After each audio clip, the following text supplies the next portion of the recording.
To be criticised is never pleasant. It is rarely a good day when we have to read an unflattering social media post about ourselves, when we are given harsh feedback on a project, or hear that we are being gossiped about by strangers. However, the question of how much criticism needs to hurt depends on something which has nothing to do with the specific attack we happen to face: how much we happen to like ourselves. The degree to which we buckle in the wake of negative comments reflects how we deep down feel about ourselves. When we carry within us a sufficient ballast of love, criticism need never be very much more than niggling. We can overcome it by dinner time, or at least the end of the week. We can take on board with relative good humour that we are not necessarily loved by everyone, that not everything we do is perfect, and that there may be one or two outright enemies who would prefer us dead, even while most people tolerate us easily enough. There need be nothing surprising or terrifying in being doubted by a few others. But for the more vulnerable ones among us, there is no option but to experience criticism as an assault on our very right to exist.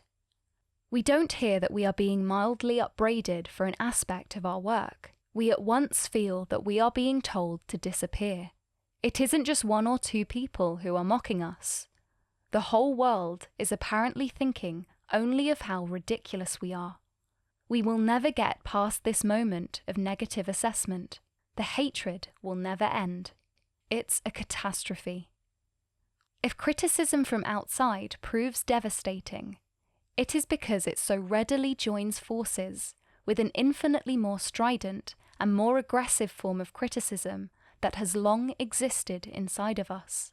We are already struggling so hard to tolerate ourselves against inner voices that confidently assert how undeserving, ugly, and devious we are, that there is no room left for us to take on further reminders of our awfulness. The key of present criticism has inserted itself into a lock of historic hatred, and let loose an unmasterable surge of self-loathing. When we are suffering, we should remember that we aren't exceptionally weak. We almost certainly had a far worse childhood than the average person. Once upon a time, we were probably humiliated and shamed without being soothed, held, or reassured. And this is why we now take current criticism so much to heart. We don't know how to defend ourselves against our enemies because we have never been deeply appreciated. We already hate ourselves so much more than our worst enemies ever will. A part of us is responding to adult challenges with the vulnerability of a child who faced disdain on a scale they couldn't master. The present challenge feels like a catastrophe because catastrophe is precisely what was once endured. We may not easily be able to stop feeling unhappy about criticism, but at least we can change what we feel unhappy about.